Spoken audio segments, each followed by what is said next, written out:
Hey again, and welcome back to a new video. So I'm not sure, but I feel like it's been a while since I've played Barik, and as you probably know, I mostly play tank or support. Even though I tried, or I still trying to get more variety and get more of the other roles as well, like also playing DPS or damage and flanks.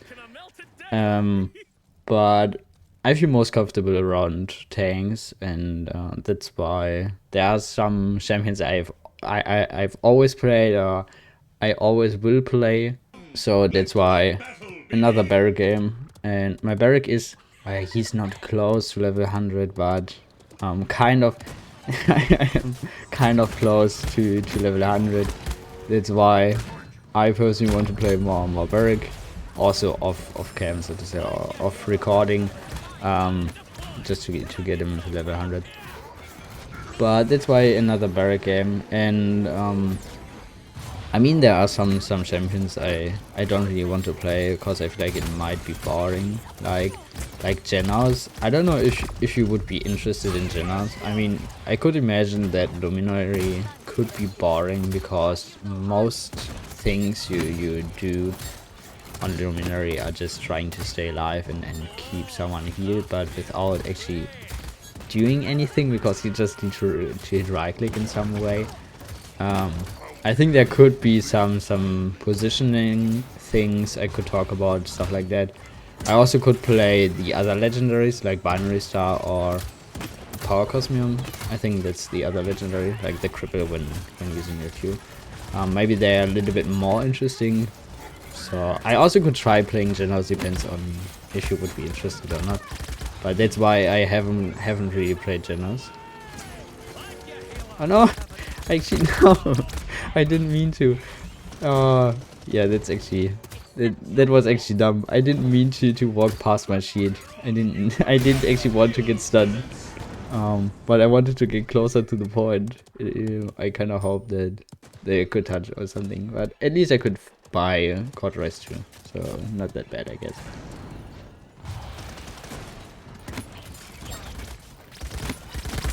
Oh no, I kind of want to get out. And I feel like the term is kind of focusing my turrets. Like I feel like I already got a lot of cooldown reduction because of the term. He always, or kind of always shot, or just not really shot, hit my turrets with his X or his charges. Even though I don't even know if he gets the cooldown reduction or the siphon reduction, cause they said they want to take it out that cards proc on shields or deployables. So for example, I know for Andrew that it still works on some deployables. He still can reset power of the abyss, like cooldown reduction of his dashes when hitting his reversal. But I can't talk. It still works on Luna and on Yang illusions. I kind of want to try something. Oh, it actually worked.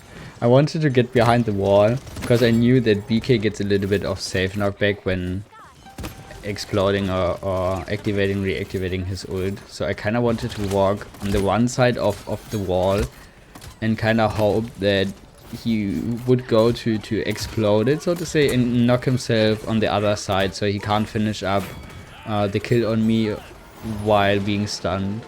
I don't know if I could really explain what I mean, but I don't know. sometimes I kind of want to try some funny things. So to the card again. I'm not sure how it is for term, and I don't know how I think on Barik turrets it doesn't work, so term shouldn't be able to reset his siphon when hitting charges on my turrets. But I know that it's still inconsistent. They tried, or the AOC member who recommended it tried to fight against the inconsistency of the game, because there's a lot of inconsistency in the game, and it's still inconsistent because Andrew can still reset his cards on Luna or Ying illusions. So I think it's, I don't know, it's, yeah, nothing to add, I guess.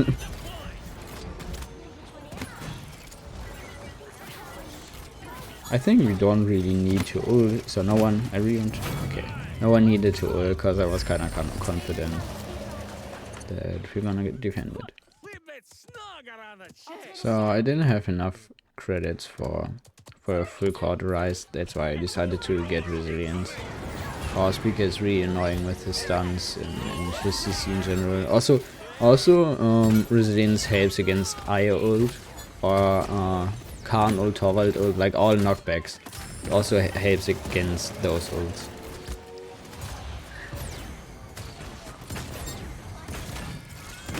Yeah, it looks like Term's still like destroying my turrets, which is pretty good for the cooldown reduction. I feel like I got a lot of cooldown reduction already.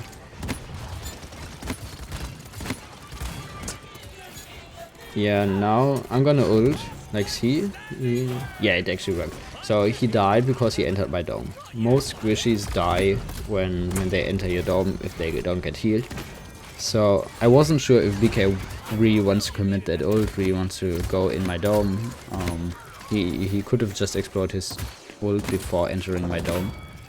But he didn't, so he actually went into my dome, and the dome did so much damage that most squishies just die when entering the dome. And I think he also wasn't full HP, so that also helped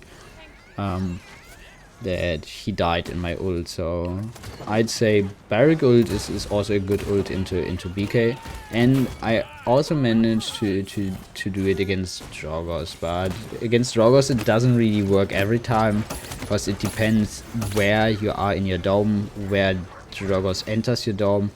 Because if he kills you too fast, the turret dies with you as well, so to say, so he won't get the damage. But sometimes if you're at the end of the dome and he enters the beginning of the dome, so to say, he dies before actually ulting me.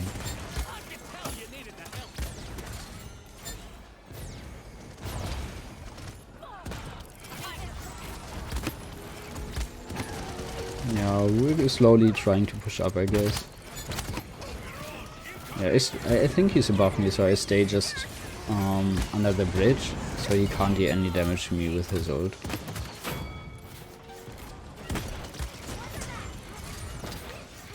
So we kinda...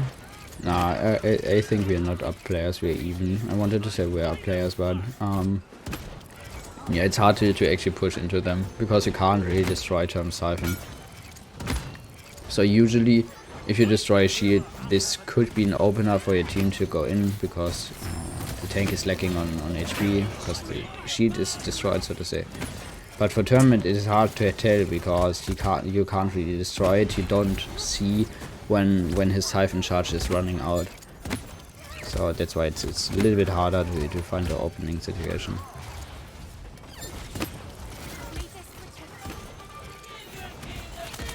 Yeah, yeah, actually, I think, okay, he died before, but I wanted to say, actually, the Cassie knockback would have saved me, maybe, because she really knocked me far away, even though I had, I have resilience too, but it actually knocked me out of the DK ult, or would have knocked me out of the DK ult, I guess.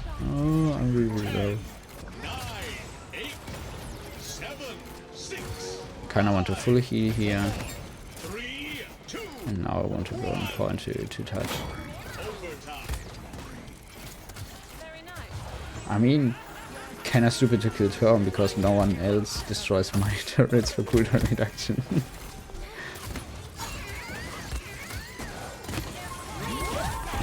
Okay, seems like we're... Well, okay, now I kinda regret the ult. I wanted to say it seems like we are ulting, because I saw Dian ulting, I saw he heard Io ulting, like on top left corner. I saw them using ults. I was like, okay, we're using ults. And I thought they would be survive or stay alive. That's why I also ulted. But I guess I didn't really need it. But it shouldn't matter, because it's only second point. So I finished up Cord, finished up Resilience, and got Nimble, because I really want to try out Nimble. I haven't really tried it out on Barik, but I guess it works pretty good. Not sure, I want to see it.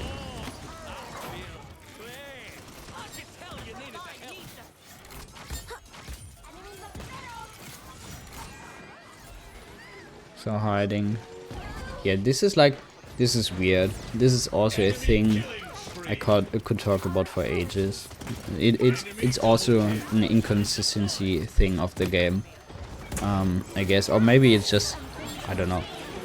In the past, or I'm currently talking or thinking about the indicator, like which shows you if you're in range of Grumpy Bomb, Sky Bomb, Term Ult, all those kind of ults or explosions, which turns yellow or red if you're kind of in range. So yellow means you won't be affected by it, red means you're gonna be affected by it, so to say, and if you don't see any indicator. So now, see, this is what I'm talking about. I was behind the wall, and in the indicator showed red. Now the indicator shows red, even though I'm behind my shield and don't get hit by the Grumpy Bomb. In the past, the indicator used to work correctly, so it turned yellow when you walked behind the wall, it turned yellow when you walked behind the shield, and now it just doesn't work like that. It only works with the range of the explosion size of the ability, so to say. And for me it doesn't make any sense, because if you're behind the wall or if you're behind the shield, it should turn yellow, because you won't be affected by the ability. And in the past it worked, like they changed it, or it changed by mistake maybe, I don't know, like a year and a half or 2 years ago, that the indicator didn't work at all. So it showed yellow when you were affected by it, so you thought you're gonna be out of the stun or something like that. You thought you would be fine, but you got stunned. So the indicator didn't work at all, and after it, after they recognized it or something like that, they changed how the indicator works or something like that, and since then the indicator only works with the actual range. And it doesn't work like if you're behind a wall, it still shows red, and this is a thing I don't really understand. It doesn't make any sense, and it actually bothers me, because especially for new players, imagine thinking you get stunned by something, but you actually don't, because you're behind a wall. So the indicator shows red, so new players maybe think, oh, why the indicator shows red when I actually don't get stunned or I don't receive any damage. I don't know, this is also a thing I wanted to say, which actually annoys me, or which is weird, doesn't fit, or actually fits to the inconsistency of the game. Yeah, we kind of want to get back. They kill a lot of players. Just putting a turret down in case someone destroys it. It actually works. The term is just focusing down my turret the whole time. I think that this card against the term is actually OP. He always goes for my turret, always gives me free cooldown reduction.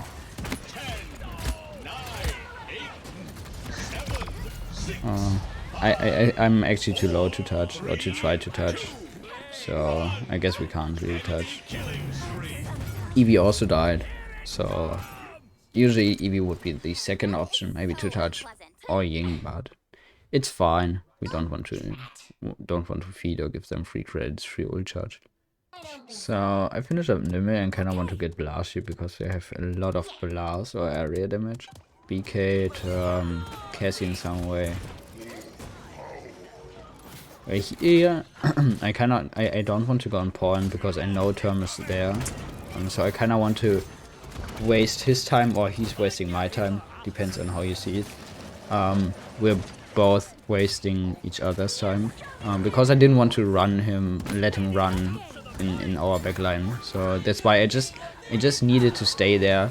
I should be fine here because of resilience. Yeah. Well, actually, great counterplay by Io. I think she ulted BK this second after his ult exploded. Yeah, trying to bait out his ult. Some terms actually activate the ult when you emote on them, because they get triggered or something like that. And the ult actually would have been good for us, and not for them, because he was without his team. So I didn't emote to be toxic or whatever. Maybe if it's also meant, or if it's also toxic to bait out his ult. I don't know. But I in the first place I wanted to get out his ult. So now I'm just hiding.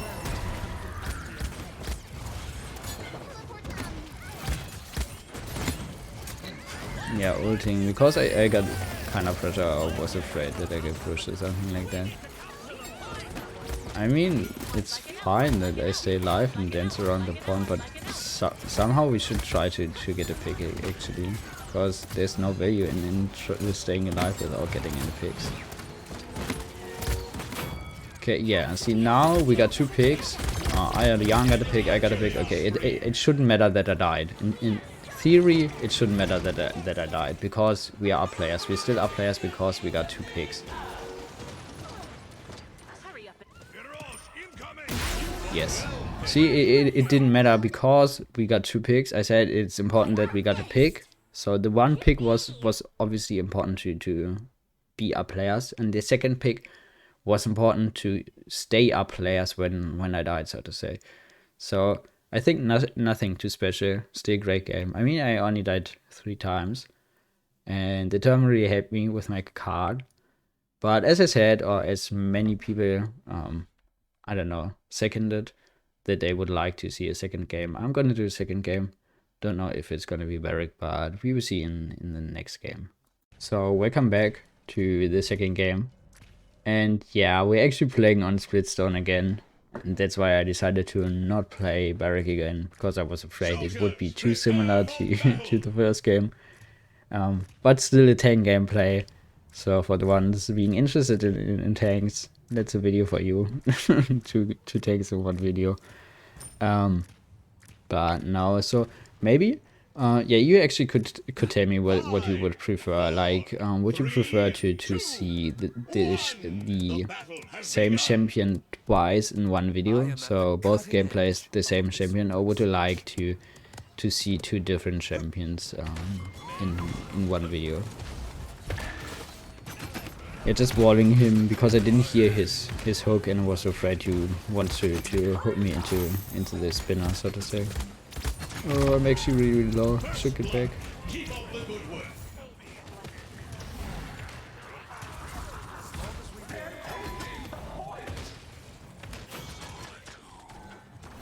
So we could push up, but I don't want to leave the point alone. Like, I don't want to waste capture time.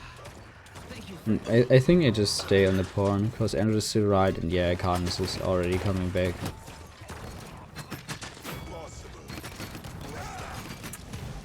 Oh no, the knockout. Yeah, I think I actually would have killed the Khan earlier, but it doesn't matter. Just walling here, so Makoa has a longer way to retreat to his team, and the Dimani can't deal any damage to our team.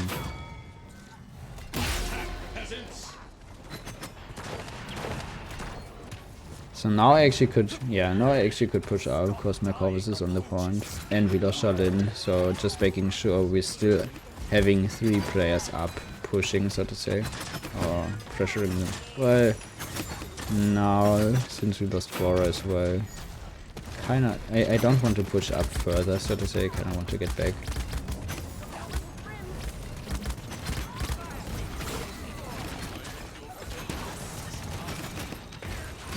I'm kinda trying to body block Khan, so he needs longer to actually get back. Activating my right click so he can't hook me. I mean, he probably wouldn't kill me anyway. Walling so Imani doesn't do damage to me with her beam, because her beam is annoying.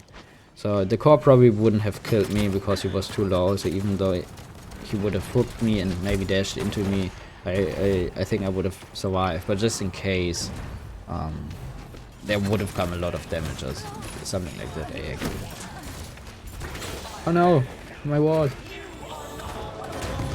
Yeah, I kind of feel guilty for throwing core into bug. That's why I activated my ult, because I wanted to try to save him. But actually, really good counter ult by Andrew to not get stunned by me.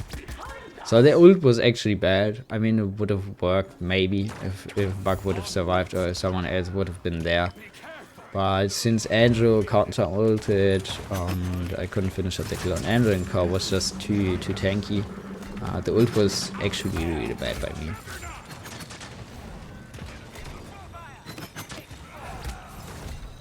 Yeah.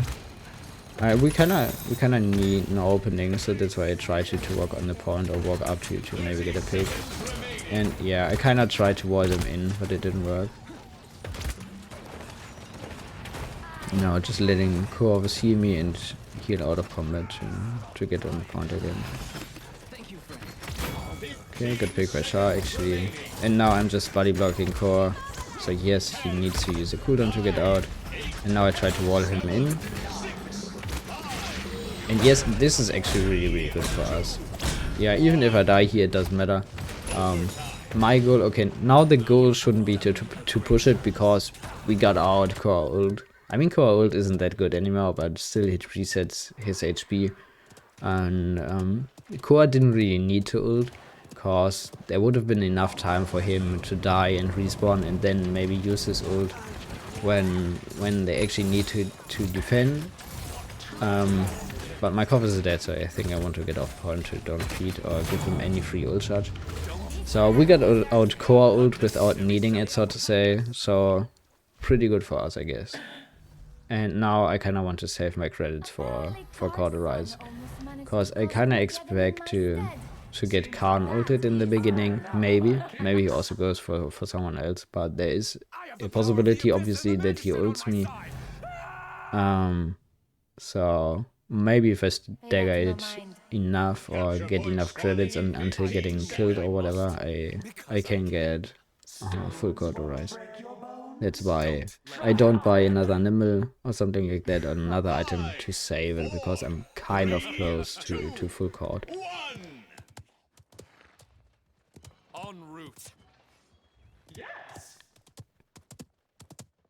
So just checking. Yeah, he's actually going left. Yeah, I'm basically trying to get out more time. That's why I'm walking back. I'm using my okay. He's actually okay. He's ulting Shalin, so I don't die to Khan now. But still, we want to get back because Shalin died, and my Corvus gets pressured by Khan.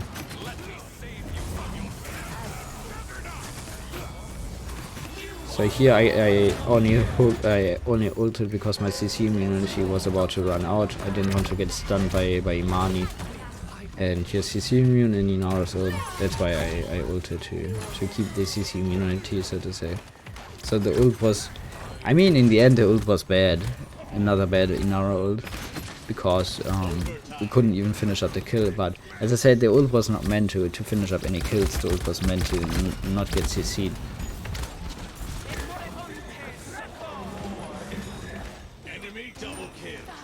So see, now I can actually buy Cauterize for Cauterize.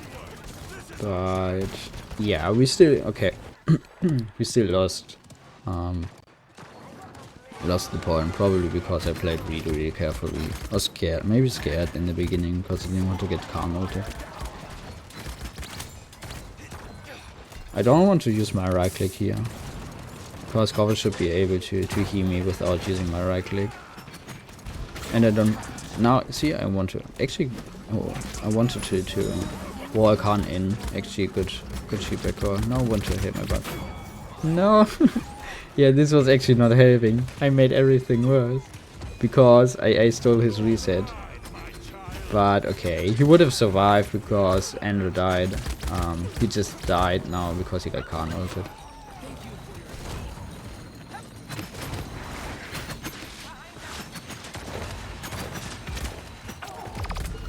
Yeah, I kind of want to get out now. Oh, there's actually there's actually Khan behind us.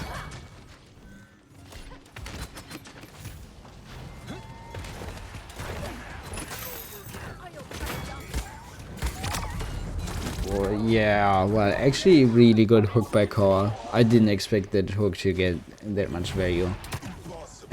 First, I thought, well, the hook is not that good because I killed him, but then I got stunned by Luna. I mean, it also was a little bit lucky that Luna's stun was off cooldown and Io actually shot me before that I get stunned. and afterwards I got the Mani Beam, so I also died. Even though the second he ulted, he hooked me, I was like 75% of my maximum HP, or maybe half. So his hook actually got a lot of value just by hooking me into his team, and that's why I always say Makoa's hook is so good, because you can displace the enemy so badly and get so much value out of the core hook. Yeah, just walling in case he wanted to go this way, but seems like he didn't want to. 15 seconds remaining.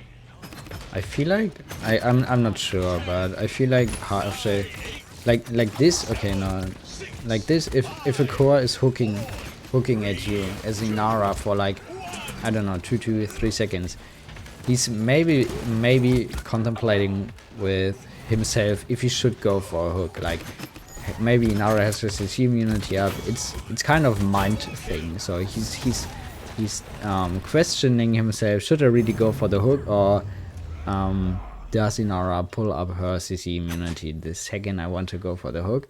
And if he's already looking 2 seconds at you and you were in CC immune before, so to say, and you have your cooldown up, then after, I don't know, 2 seconds, or when you realize that he's already looking at you for quite a time, activate your CC immunity, because he's probably going for the hook and then he misses because he was thinking too long or thinking too much if he actually should go for the hook.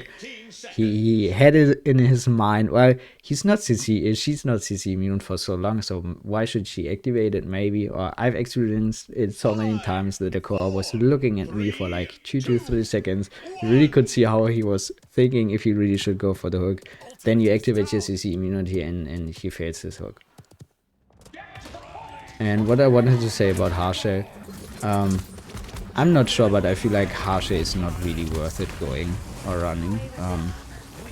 I mean, there is a way to play it, but every time I've tried it now and compared it in my head, so to say, to the other legendaries, again, okay, my Inara ults today are actually really bad. Don't take example, or maybe this is a negative example how you don't want to ult Inara on Inara. I wanted to ult them because I thought my Shaolin maybe would survive a little bit longer, and I wanted to help him to finish up the kills. But unfortunately, he died too early, and my ult didn't get any value. So I guess a lot of negative examples of how not to Inara ult. I think this is also good, like also good content for the channel to see how you don't want to do things. Still to core, I think the other legendaries bring so much more value than just Harshe, because you won't get enough resets or cooldown reduction of your shield while playing Harshe that yeah, you're more waiting on getting your cooldown back than actually getting any value out of it, because the enemy team can just get resilience and destroy your shield so fast that there's more time without your shield than actually having your shield up. I mean, it's kind of good how it is, and because it was too strong before, it was really annoying. But I just feel like Harshe my core is not really worth it anymore, and I still, yeah, just walling him, trapping him, so to say. And now I try to stay above Khan, shoot over his shield. Like, see? Yeah, I actually got the kill because I stayed above Khan, or could shoot over his shield. So I've seen so many even high rank players like Master or Grandmaster players still picking Harshe even with a weird or with the wrong loadout because they don't have enough cooldown reduction in it. But that's a different topic. But I've still seen so many Grandmaster players still playing Harshe and getting no value at all. And I also made my own experience, like Playdays compared to the other legendaries, that I personally feel like it's not really worth it because yeah, you won't get enough value out of it. Yeah, the call of Shaolin was actually good to retreat, but I kind of wanted to stay in the fight because I also wanted to put some attention onto me. That I don't know how to explain it, but if I would have retreated earlier, then Bak would have been the only player in their line of sight. So everyone automatically would have shot at or would have looked at Bug and definitely 100% would have killed him. But if I mean, in the end it didn't work because he died. But in my head, or what I was thinking about was, if I stay in the fight as well, there's another player they could look at. There's another player they could damage. So maybe there are enough players shooting at me instead of Bug that both Bug and me can actually get out. But Bug actually stayed too long in the fight, so that it didn't work. Or I intended it to work. I kind of want to get resilience because they have a lot of resilience. 9, 8, 7, Oh, they actually have a lot of CC, not resilience. They have a lot of abilities where resilience helps against, so to say. And actually, I found a funny card on Inara. Oh well, in the end, or actually getting a call is again really good. In the end, I think the card actually sucks. The first time I saw the card, I was like, well, the card sucks. And I still think the card sucks, but basically the card gives you a shield after activating your impasse. And I was like, what if you play Tremors Inara having 2 walls and putting the shield to the maximum? I wanted to, so I already recorded the game, but I probably don't upload it because the game itself wasn't that good, because my team and we died a lot. And I mean, in the end we won, so I think this would be a good game maybe to show that stats really don't matter in this game, because it's more about capturing and winning point fights and making the right decisions. So that's why it doesn't really matter how many kills or heal or whatever you have, because if the kills aren't worth it, like if the kills don't bring any value, then it doesn't matter. But that's not what I wanted to talk about. I wanted to tell you that I actually tried this card, and I mean, you usually also already get shielding by Inara when using your right click. This also counts as shielding, even though you can't destroy it with Wrecker. But in the end, after the game, I got like 140k shielding with only those cards and my usual right click on Inara. And I think I don't want to upload this because the game, yeah, here just ulting Io because I didn't want to get ulted in the spinner, and Io would have been the most important pick for us. I saw my Charlene on the right side, so that's why I kind of hope that he would finish up the kill. So I don't want to upload this, but I wanted to say, like, I want to do another game testing this card out and seeing how much shielding I actually can get again, because I feel like 140k is actually a lot for Inara. The highest I've gotten before was like, I'm really not sure, but maybe 60k or something like that. And I felt like this was already pretty much, because the game was going on for, I don't know, 25 minutes, stuff like that. But after seeing this, I was like, well, maybe this card is actually not that bad. And yeah, as I said, I think I don't want to upload it because it really wasn't a good game, because we all died a lot and stuff like that. But I don't know, maybe, I don't know, maybe I still upload it, let's see. But yeah, the game actually, I don't know, the game actually is over. Also, I think not a special game, but I feel like I talked a lot. Like, holy shit. I feel like both games I talked so much. It didn't even talk about the game itself. But I hope you've enjoyed it. Tell me again, please, if you want to see the same champion or 2 different champions in one video, so to say. And I hope you've enjoyed it. I hope you've had a great day. And thanks for watching. Always remember, don't forget, you guys are awesome.